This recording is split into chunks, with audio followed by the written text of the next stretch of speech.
Hello everyone, welcome to KRD Training Solutions and myself Mohan. We are at session 3 of L&T Infotech Problem Solving Techniques. If you haven't watched our previous session, I have included the links in description, just have a look at it. So at this session, I have included some of the previous year L&T Infotech questions, so don't skip any part and watch the video till the end. Now entering into first question of this session.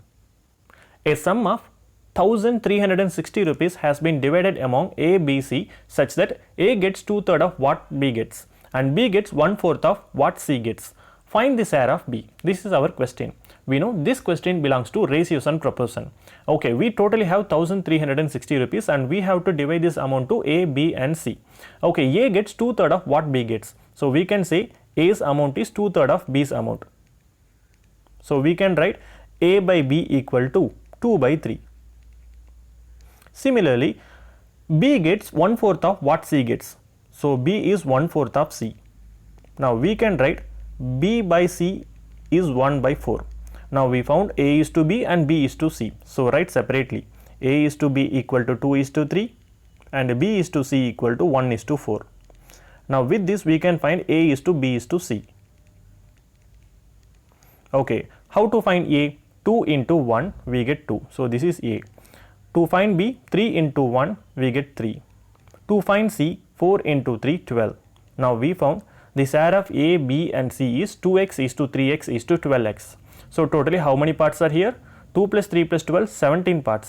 So we have to divide this 1360 into 17 parts. So if 17 parts is 1360, then what is one part? One part will be 1360 by 17, we get 80 rupees. So for one part, we have to give 80 rupees. What is B share here? B share is 3 parts. So 3 into 80, we get 240 rupees. So we have to give 240 rupees to B. So this becomes our answer. Now moving to question number 2. Really simple question. If x is less than y by 25%, then y exceeded x by dash. So we pursue this concept in percentages. So x is less than y by 25%.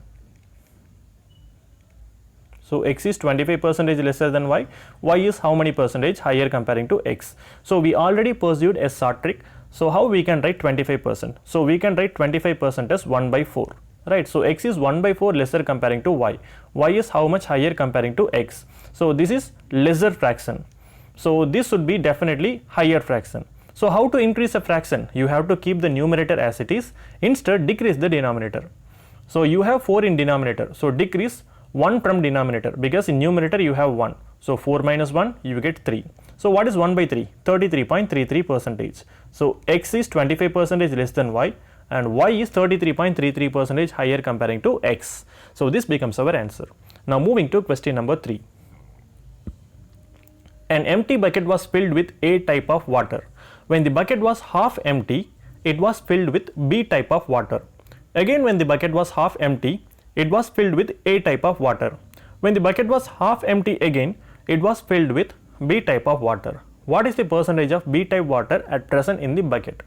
Okay, now imagine we have a bucket and it fully contains A type water. So we have 100% of A type water now. When the bucket is half empty, that means now we have only 50% of A type water in the bucket.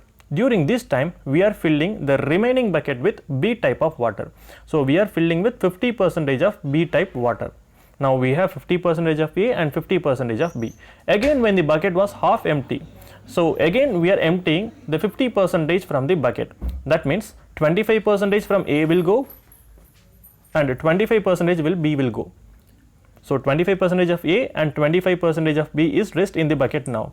So during this time, we are filling the remaining bucket with A type of water. So we have to fill the remaining with 50% of A type water. Okay, totally we have how many percentage of A now? 25 plus 50, 75% of A type water are present, as well as 25% of B type water is present in the bucket. Now again when the bucket was half empty, again, now 50% of water is moving out from both A type water as well as B type water. So 50% of 75 is what? 37.5%. So 37.5% of water A is moving out and we have only remaining 37.5% of A. And from this 25% also 55% will go away. So we will have 12.5% of B. Now we are filling the remaining bucket, that is 50% of bucket, with B type water, right? We are filling with B type water. So add 50% of B. So totally 100%. Now our question, what percentage of B type water at present in the bucket? Okay, now totally we have 12.5 plus 50, 62.5% of B type water in the bucket. So 65% of B type water and 37.5% of A type water. Now instead of 100%, you can also assume it as 100 liters, and you can work out with the same process. You will get the same 62.5 liter as answer. So answer for this question is 62.5%. Now moving to question number 4. The number of times a designer bucket of capacity 4 liter to be used for filling up a old tank is less than the number of time another traditional bucket of capacity 3 liters utilized for the same purpose by 4. Tell the capacity of the old tank. So we have a old tank. Let this be the old tank. The number of times of a designer bucket of capacity 4 liter. So designer bucket's capacity is 4 liter. To be used for filling up a old tank is less than the number of times another traditional bucket of capacity 3 liters. So we have a traditional bucket and it is 3 liters. Now if you fill this old tank, so we can take the old tank capacity as X liters. Okay, now if you fill this X liters, that is this old tank, with the capacity of this designer tank, you have to pour for how many times? You have to pour this X liters, that means this old tank, by this new designer bucket for how many times? This is X by 4. So you have to pour for X by 4 times. If you use the traditional bucket to fill this old tank, it will consume how many times? You have to pour for how many times? This is X by 3 times. Now we try to frame an equation. So what is the equation? It's so simple. The number of times a designer bucket of capacity 4 liters to be used for filling up the old tank is less than the number of times another traditional bucket of capacity 3 liter utilized for the same purpose by 4. So here the difference is 4, right? So when you use this 3 liter bucket to fill the old tank, it will take 4 times higher comparing to the new designer bucket. So equal to 4. Now you framed an equation, right? Now try to solve this equation, you will get the answer. So when you solve it, how much you get? 4x minus 3x divided by 12. So you can carry this 12 to right hand side, you get 4 into 12. So value of x equivalent to 48. So answer for this question is 48 liters only, because you have to find only the capacity of the old tank. So the capacity of the old tank is x liters only, right? So answer for this question is 48 liters, that is x. Hope you understood the problem. Now moving to question number 5. Okay, so the question is based on number series. So if you need, try to pause the video for some 10 to 15 seconds and come up with the answer. Okay, hope you found the answer. Now we have two different series in this single series. So first one is 2, 3, 4, 5. So you can write this series separately, 2, 3, 4, 5, and next will be 6, 7, 8 and so on. And next thing, second series is 9, and 9 into 2, 18, and 9 into 4, 36, and next 9 into 8, it should be 72, right? So you have to find place of this question mark. So 72 is the answer. So the place of question mark is 2 only, right? So answer is really simple.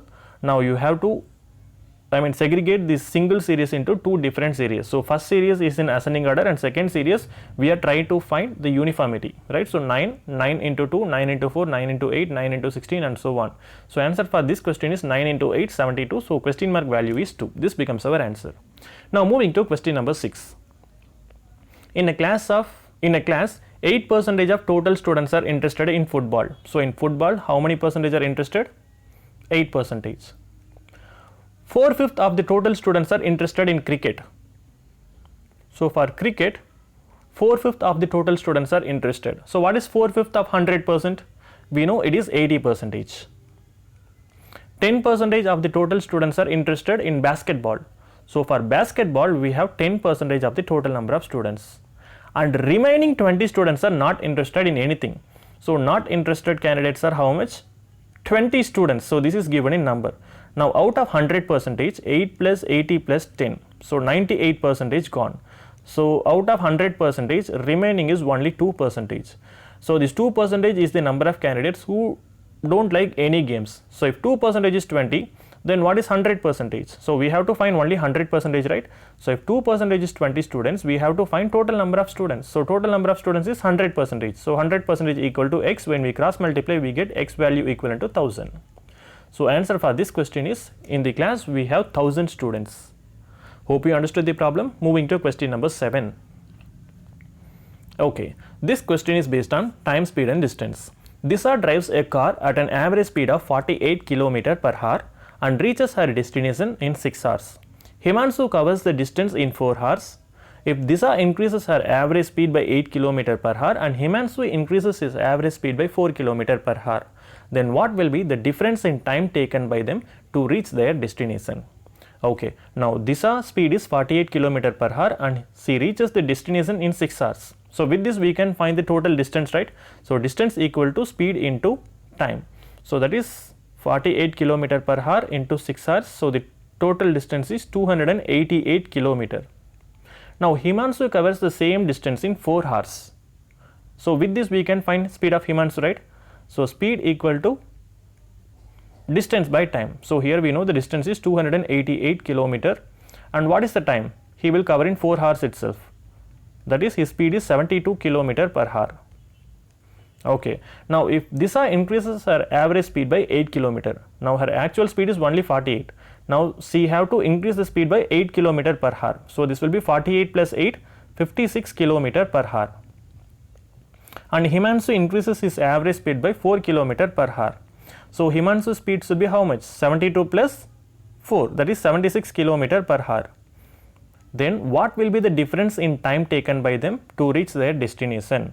So we have to find the difference between their time taken, right? So you don't need to find the ratio, you have to find the difference. So here you have to find the time. So time equal to distance by speed. So to find Disha's time, the total distance is 288 km and her speed is 56 km per hour. So when we solve this, how much we will get? 288 divided by 56. So 5 times 280. So remainder will be 8. So when write in mixed fraction, we will get 5 8 by 56. 5 8 by 56 hours. So we can write it as 5 1 by 7 hours. So 5 1 by 7 hours can be again written as 5.142 hours. So Disha will cover this 288 kilometers in 5.142 hours. Similarly, we can find the Himanshu's time taken, right? So Himanshu's time taken is 288 divided by 76. So when we write in 200, okay, I will write it separately. Okay, 288 divided by 76, right? So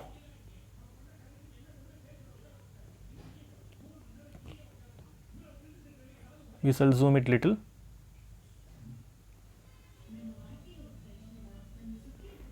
(288) divided by 76.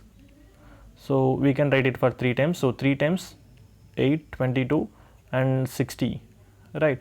So this is 3 upon 60 divided by 76. In fourth table we can write it as 315 by 9 hours, 19 hours. Now what is 315 by 19 hours? So approximately we can say it is 3.789 hours. 3.789 hours is nothing but time taken by Himanshu. Now we have to look at the difference between Disha as well as Himanshu, right? So what is the difference between Disha and Himanshu now? 5.142 minus 3.789. So the difference is 1.354 hours. So answer for this question is 1.354 hours. So this becomes our answer. Hope you understood the problem, right? So first we have to find the total distance, then we have to find the time taken by Disha as well as time taken by Himanshu separately, then we have to find the difference. So this becomes our answer. Hope you understood the problem. Moving to question number 8. Okay, a boat running upstream takes 640 minutes to cover a certain distance, while it takes 280 minutes to cover the same distance running downstream. What is the ratio between the speed of the boat and speed of the water or current respectively? So this problem is really simple. So let this be the starting point and B be the ending point. Starting point and ending point.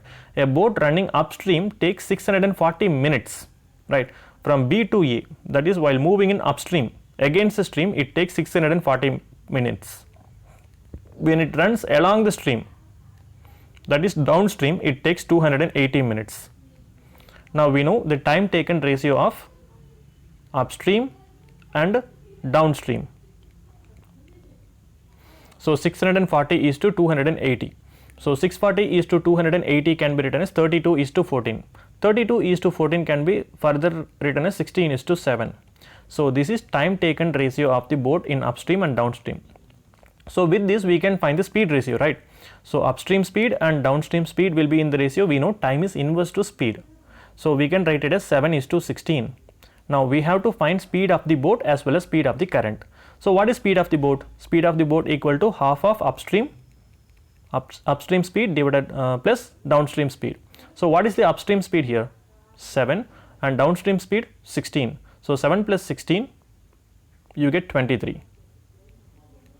And to find speed of the current, we know it is half of downstream speed minus upstream speed. That is 16 minus 7, 9 parts. Now you have speed of boat as well as speed of the current. Now when you solve this, you get the ratio equivalent to 23 is to 9. So this becomes our answer. Here you don't actually need the real speed, right? So you don't need the accurate speed here. So with the ratio itself, you can easily find ratio of the speed of boat as well as speed of the water. So answer is 23 is to 9. Hope you understood the problem. Moving to question number 9. A can do a work in 60 days. He works for 15 days and later B alone completes the work in 30 days. In what time will they together complete the work? So the question is based on time and work. See, A can complete a work in 60 days. He worked at it for 15 days. So the remaining work will be completed by A alone in how many days? 60 minus 15, we get 45 days. So A will complete the remaining work in 45 days. But B alone completes that work in 30 days. So B will complete the same work in 30 days. So with this we can find the efficiency of A and B. So in 15th table it is 3 is to 2. So efficiency of A and B is 3 is to 2, right? Or we can say it is time, right? So this is actually time taken ratio. So time taken by A and B in the ratio is 3 is to 2. And we know to complete the same work, efficiency is inversely proportional to time. So we can say efficiency of A and B in the ratio 2x is to 3x, because efficiency is inverse to time, right? Okay, now in what time will they together complete the whole work? This is our question. Okay, now we know A will complete the work in 60 days. Now what is the efficiency of A? Efficiency of A is 2 parts. With this efficiency, A will complete the work in 60 days. So the concept is so simple. So we can use the concept of MdH by W. So MdH by W equal to M1 D1 H1 by W1. So the same concept we discussed in time and work. So here A's efficiency is 2 parts. With this efficiency, A can complete the work in 60 days. Now together, right? So A and B together, their efficiency is 2 plus 3, 5 parts. So with this efficiency, they will complete the same work in how many days? This is our question. So when we solve, we will get the answer 2 into 12, 24 days. So answer is 24 days. So both of them together will complete the whole job in 24 days. This becomes our answer, right? Now moving to question number 10. The ratio of present ages of Ram and Rahim is 3 is to 2. The ratio of present ages of Rahim and Aman is 5 is to 2. What is the ratio of present ages of Ram and Aman? Okay, the problem is based on ratios. So we have Ram and Rahim. So Ram and Rahim's present age in the ratio 3 is to 2. Rahim and Aman's present age in the ratio 5 is to 2. Now we can find Ram, Rahim and Aman's age ratio. So 3 into 5, 15. So this is Ram's ratio. Rahim 2 into 5, 10. Aman 2 into 2, 4. Now we have to find the present age of Ram and Aman, right? So Ram is 15 and Aman is 4. So answer is 15:4. This becomes our answer, right? Now moving to question number 11. Mukesh borrowed a sum of rupees 10,000 at simple interest from the bank. After 2 years, he takes rupees 12,000 more as a loan and discharge all the debt at the end of next 3 years, depositing 27,160 to the bank. What is the rate of interest per annum? Okay, now you can pause the video for some 10 to 20 seconds. Try to work out this problem. Hope you got the answer. Okay, Mukesh borrowed a sum of rupees 10,000 at simple interest, right? So he borrowed 10,000 at simple interest, and again he takes 12,000 as the simple interest loan. So totally he borrowed how many rupees? 22,000 rupees. And he deposited 27,160 rupees. So which is how many rupees extra? 5,160 rupees. So we can say this 5,160 rupees is the interest, the total interest paid for both 10,000 rupees and 12,000 rupees. Okay, now for 10,000 rupees,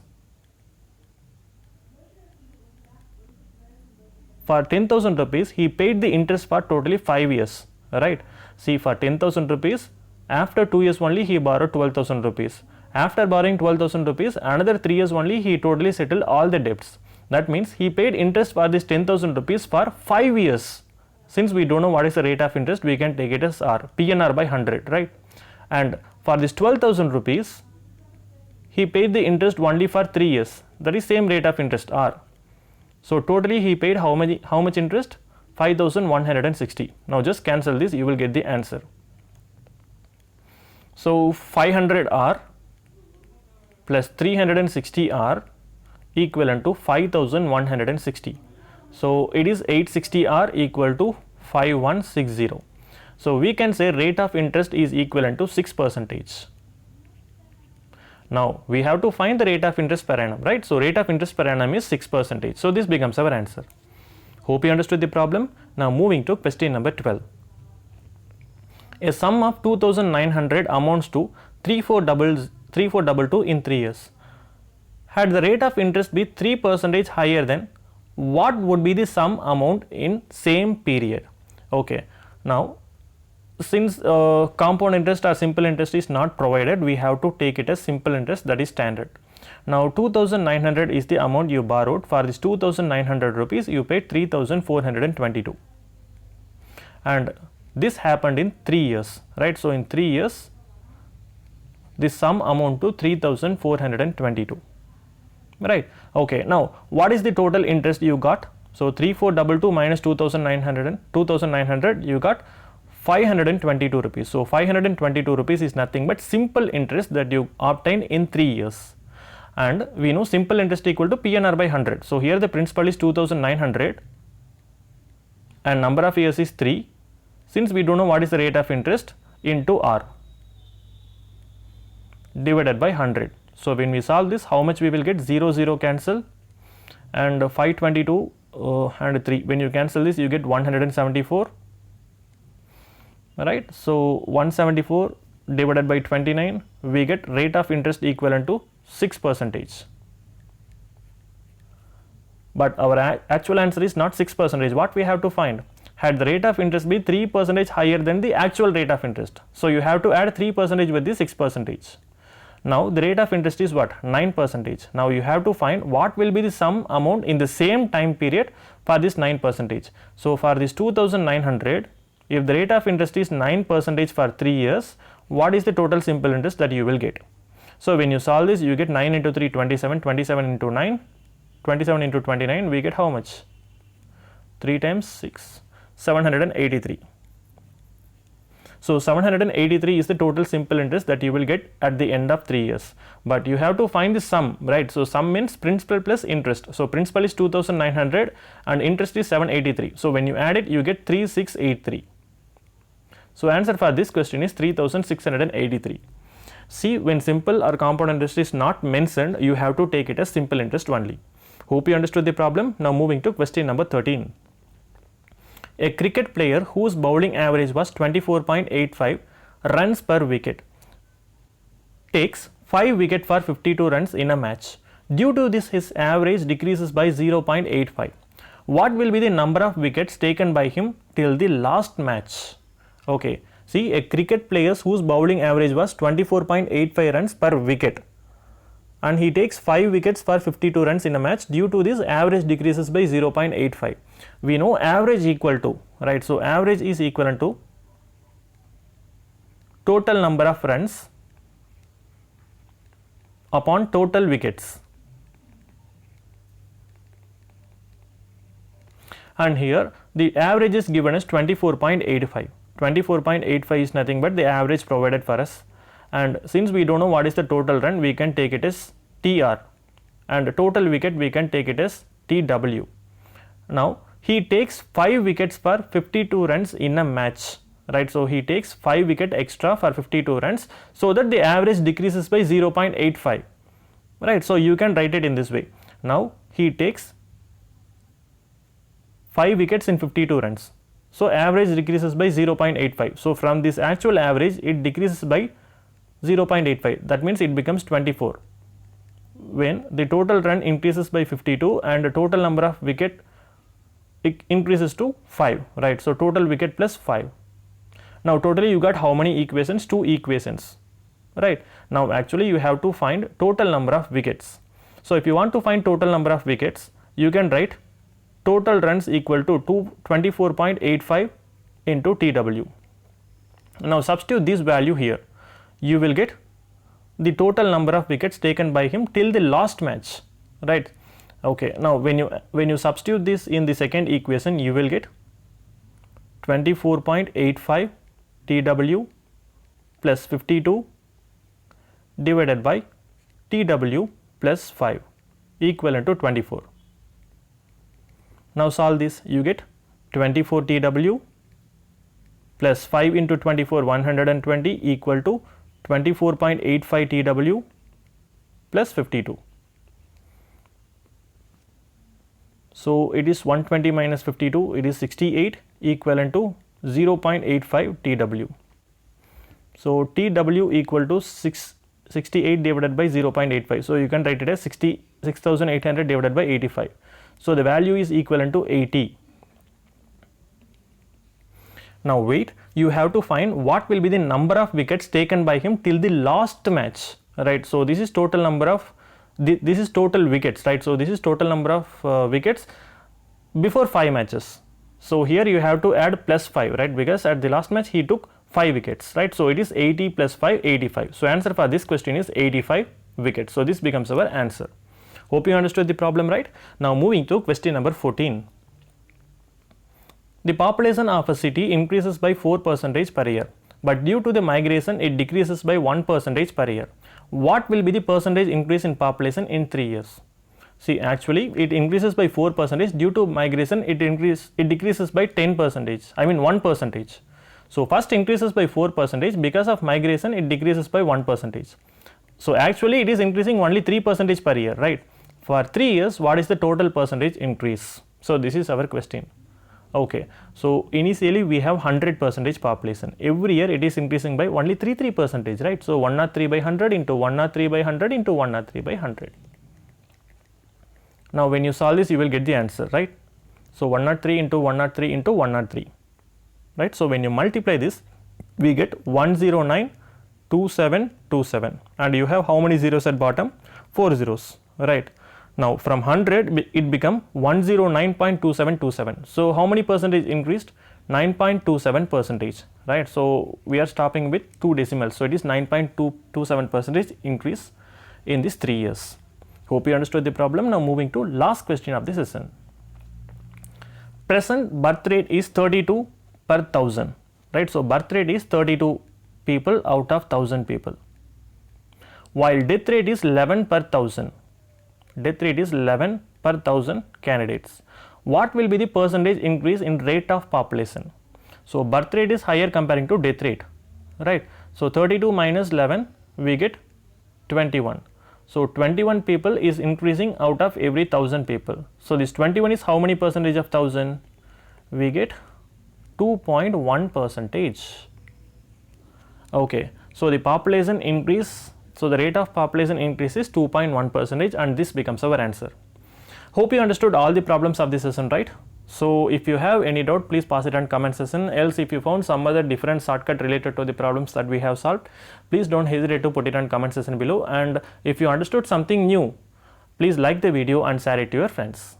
Thanks a lot for watching, and I wish you all the best for your L&T Infotech exam. Thank you. Have a nice day.